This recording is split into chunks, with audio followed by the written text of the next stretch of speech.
Hey everyone, so today I'm going to be talking about another 90s nostalgia show. I've lost count what number this is in the series, but this is going to be about Elmo's World. Now, some people will have heard of Elmo's World. It's not as popular as, say, Tom and Jerry or Rosie and Jim or anything like that, but it is one that a lot of people did still watch. It was on Milkshake, I think it still is on Milkshake, and it first aired in 1998.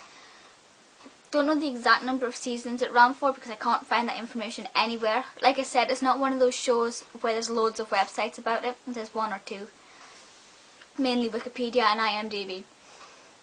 But there was a massive list of about 50 episodes or something on Wikipedia. No descriptions, just titles. I'll get to that in a minute. But there's quite a few funny titles. And basically, Elmo's World is about the Sesame Street character Elmo and his world. He lives in this like crayon world where everything's drawn on in crayon. The doors are made of crayon and the windows have been drawn on. And, it's really funky, wacky crayon world. And he has a piano, and he plays his piano. And he has a pet goldfish called Dorothy. So everything's like animated and puppet-like and kind of, not real.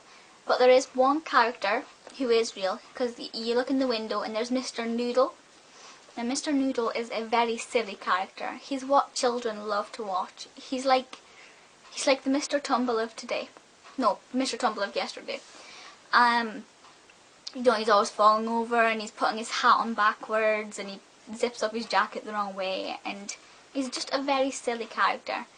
I wasn't a massive fan of Mr. Noodle when I was younger. I was quite a snob as far as kids TV came. I didn't like silly things. I didn't really like shows with guns. I preferred sensible TV shows. But yeah, it's really great for the kids. They absolutely love it. You see kids watching it, or like my brother and sister when they were younger, they loved Mr. Noodle. Well, my brother did. So it's a great, funny, silly character. And then Elmo has all these funny songs, and he laughs at Mr. Noodle, and he talks to his goldfish.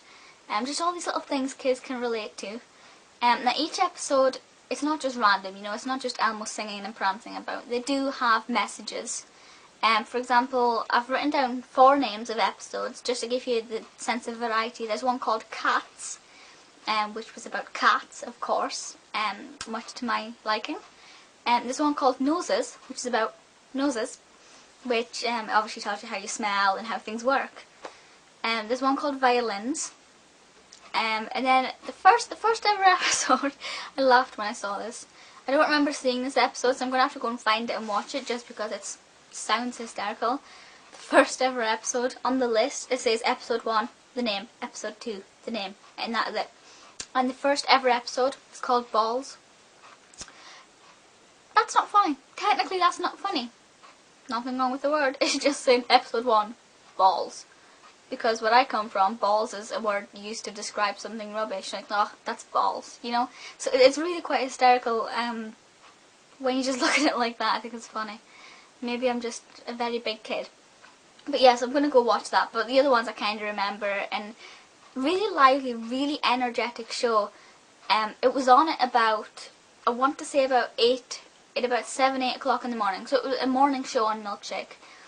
And it's great. It's not so lively that the kids are going to be yelling and screaming when you're trying to get them ready for school. But it's lively enough to give them energy to, motivate them a little bit. It's not like in the night garden where they're ready to go to sleep. It does have a bit of energy to it. There's a really nice song. The theme song itself is really lovely. If you've not seen it, go and YouTube it. It'll be on here. Elmo loves his goldfish. Love it. And there are lots of other songs in it and things, and you learn about shapes and colours and how different things work. And the Mr. Noodle character, who has other characters, there's Mrs. Noodle and there's Mr. Noodle's brother and things, who are all equally as silly. But Mr. Noodle is your sort of central human character, and then you have Elmo. Obviously Elmo is fuzzy and red and cuddly, and everybody loves Elmo. So it's definitely a brilliant show. If I were to watch it for the first time now, I'd be like, don't like it. It doesn't work. But I remember how much I loved it as a child. And it obviously does do something for kids. I loved it. I know other people who watched it as kids who loved it. And it's just brilliant. Brilliant fun. It doesn't compare to say like Sabrina, you know, it doesn't compare to myself my favourite 90s shows. And of course this is very late 90s. I was 6 when this first aired. I think I was 8 when I first started watching it. But yeah. So feel free to leave comments and things and let me know your thoughts if you've seen it. Like I said, it's not the most popular kids TV show that was on, so not everybody will have heard it, but I do know that some people have. And if you think it's interesting, go on YouTube it and watch it, because it is, well, it's more of a trip down memory lane. Like I said, if I were to watch it now for the first time, probably wouldn't like it. Like when I get my kids' head on and sit and watch TV shows as if I were a kid, and how does it make me feel, you know, does it make me feel energetic or anything? I don't think I'd like it as much.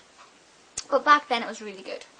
Yeah, but if you have any requests for any other 90s shows, let me know. I have a list about this long to get through, so I will get through them all at some point. I'm making my way through them slowly but surely. Any requests for any other shows, let me know. But for now, that is everything, so I will see you later. Bye, guys.